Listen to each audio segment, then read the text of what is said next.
안녕하세요. 출시특허TV의 김정수 변호사입니다. 오늘은 기가비스라는 회사의 FCBGA 검사 및 리페어 장비에 관련된 3차원 측정 장비 특허를 이제 설명드리려고 하는데요. 이 기가비스라고 하는 회사가 이제 FCBGA라고 하는 기판의 검사와 관련된 그런 장비를 생산하는 회사고, 최근에 영업이익이라든지 아니면 매출 증가 추이가 좋은 회사로 이제 알려져 있습니다.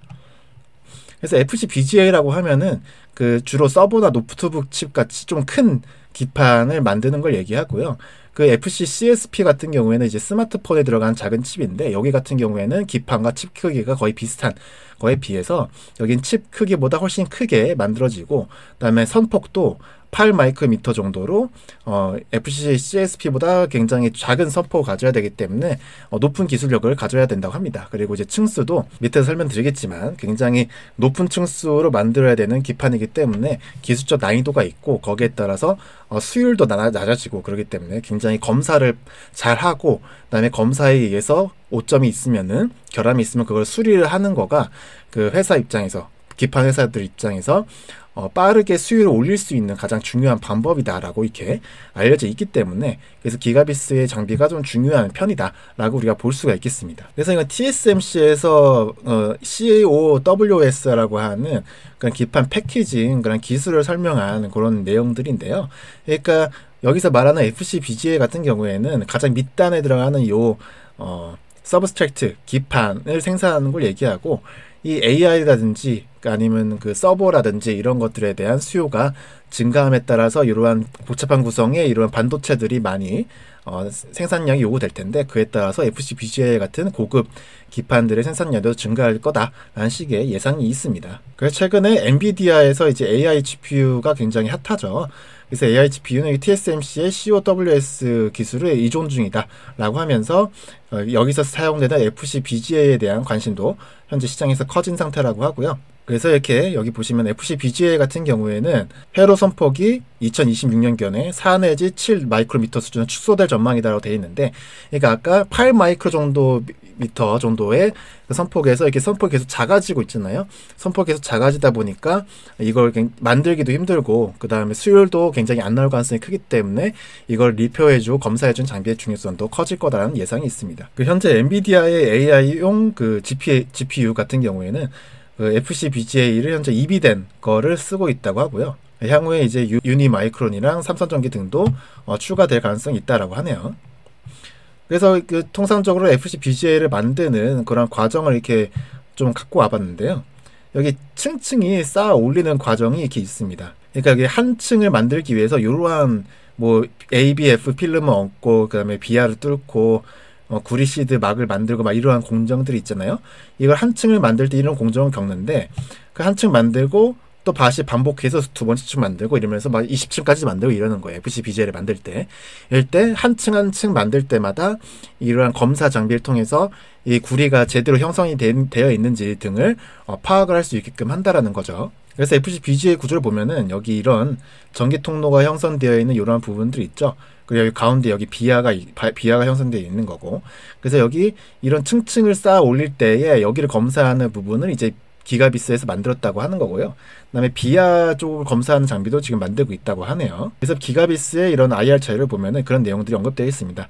내층 공정에서 만드는 이러한 빌드업 공정, 이런 것들을 검사하기 위한 장비 AOI랑 AOR 장비를 만들었다라고 이렇게 이야기하고 있는 거고요. 그 다음에 앞으로 제조 난이도가 상승할 거기 때문에, 왜냐하면 선폭이 이제 아까 말씀드렸죠. 2026년도에는 4 내지 6 마이크로미터 정도로 축소된다고. 그만큼 선폭이 계속 줄어들기 때문에 수율 향상을 위해서, 그렇기 때문에 높은 검사 역량과 수리 역량이 필수적이다라고 이야기하고 있습니다. 기가비스에서. 그래서 기존에는 이런 불량이 발견되면은 바로 폐기를 시켜버렸는데, 기가비스에서는 그 AOR 장비를 추가해가지고 불량까지 수리해가지고 폐기되는 거 없이 생산되도록 해서 이게 수율을 빨리 끌어올리겠다라는 이야기를 이렇게 하고 있어요. 그래서 자기네들이 만든 그런 라인업을 이렇게 설명해 놨고요.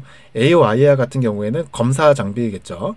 그래서 최근에 3 마이크로미터 패턴 검사 장비까지 개발했다, 뭐 이렇게 이런 식으로 얘기하고 있고, 그다음에 AOR 같은 경우에는 자동 광학 수리기, 그럼으로써 그런 불량 같은 거 수리하는 기계를 얘기하고 있는 거고요. 그다음에 VRS 같은 경우에는 사람 이런 불량이 발견됐다고 생각했을 때 기판일로 옮겨가지고 고배율로 정확한 결함을 사람이 직접 볼 수 있게끔 만드는 그런 내용을 이제 언급하고 있다고 합니다. 그래서 이 AOR 장비와 관련된 특허를 오늘 설명드릴 건데, 그러니까 수리를 할 때 정확하게 여기 구리 배선 같은 이런 것들이 3차원적으로 어떻게 형성되어 있는지를 파악하는 거가 되게 중요하다고 해요. 그러면서 그런 내용들을 언급하고 있는데, 기가비스에서 AOR 관련된 3차원 측정 장비 방식 관련된 기술 특허를 등록받았다라는 이런 기사가 있었습니다. 그래서 이 특허를 살펴보면은 23년도 6월에 등록이 된 특허고요. 3차원 측정기에서 최적의 스캔 범위를 자동적으로 설정하는 방법과 관련된 특허라고 볼 수 있겠어요. 그래서 여기 보시면 이제 여기가 이제 구리 배선이라 볼 수 있겠죠.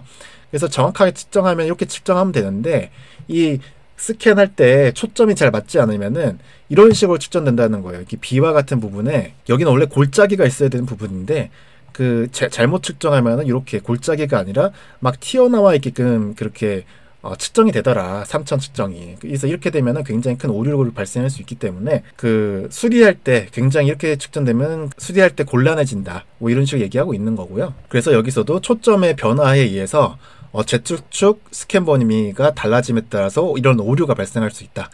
이렇게 Z축 측정 범위가 이런 달라짐에 따라서 이게 달라지죠. 여기 갔다가 여기 가면은 스캔 범위가 이렇게 작았다가 일로 옮겨가면 커지죠. 갑자기 이렇게 변한 게 생기면은 스캔의 그 초점이 달라져 가지고 오류가 발생할 수 있다라는 거예요. 그래서 그런 오류를 최소화시키기 위한 그런 스캔 방법이 언급이 되어 있는 거고요. 그래서 간단하게 등록 청구안 보면은 여기서 가장 크게 얘기하고 있는 거가 엣지값이 평균 엣지값이 가장 큰 영상을 기준으로 자기네들이 스캔 범위를 설정하겠다라고 얘기하고 있어요. 이게 어떤 의미냐면은, 이게 잘 측정된 사진 같은 걸 보면은 이렇게 패턴 같은 것들이 막 울퉁불퉁한 게 많다고 그래요. 흐릿한 게 아니라 울퉁불퉁한 것들이 많이 나타나 있는 거가 이게 바로 엣지값이 큰 상태라고 얘기를 한답니다. 엣지값이 크다는 거는 이런 울퉁불퉁한 부분이 많이 보이는 그런 사진을 엣지값이 크다고 얘기하는 거고, 이렇게 울퉁불퉁한 부분이 많이 보이면 보일수록 잘 측정된 사진이라고 얘기를 해요.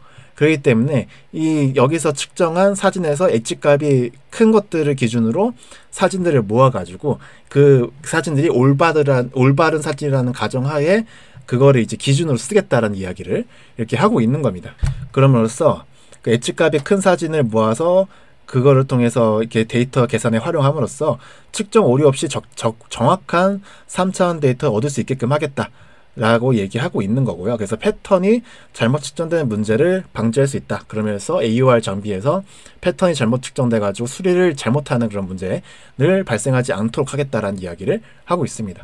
그래서 기가비스에서 이렇게 좀 기술력적으로 좀 좋아 보이는 부분들이 시장에서 많이 있기 때문에 굉장히 퍼도 높게 받고 있고 그런 상황인데, 특허들을 보면은 한국 특허에서는 이제 등록된 특허가 14건 정도이고요. 그다음에 이 이비덴이라든지 주요한 유니마이크론이라든지 뭐 이런 FCBGA를 생산하는 그런 회사들은 주요하게 이제 대만이나 일본 쪽에 있는데, 일본에 등록된 특허는 3건인데 3건 중에서 가장 마지막에 출원된 게 14년도 거예요. 그러니까 최근에 일본에 진출해 있는 특허는 또 없는 상황이고, 그다음에 대만 특허도 마찬가지로 12년도에 출원된 거가 가장 마지막이다 라는 걸 알 수 있어요. 그래서 기가비스에서 좀 이런 기판을 많이 쓰고 있는, 기판을 많이 생산하는 국가에 장비를 납품하는 거니까 그 국가에도 좀 기술력 보호를 위해서, IP 보호를 위해서 특허를 많이 낼 필요가 있는데, 좀 약간 대만이라든지 일본 쪽에 특허 진출이 부진한 상태다. 그래서 이쪽에다가 많이 특허를 내서 IP 보호에 좀 신경을 써야 될 것 같다라는 생각에서 이런 부분도 말씀을 드립니다. 그래서 오늘은 기가비스에 대한 이야기를 한번 해봤고요. 그래서 FCBGA 검사 장비랑 그다음에 리페어 장비 관련된 설명을 간단하게 드리면서 영상을 마치도록 하겠습니다. 오늘 영상을 마음에 드셨다면 구독과 좋아요 부탁드리겠습니다. 감사합니다.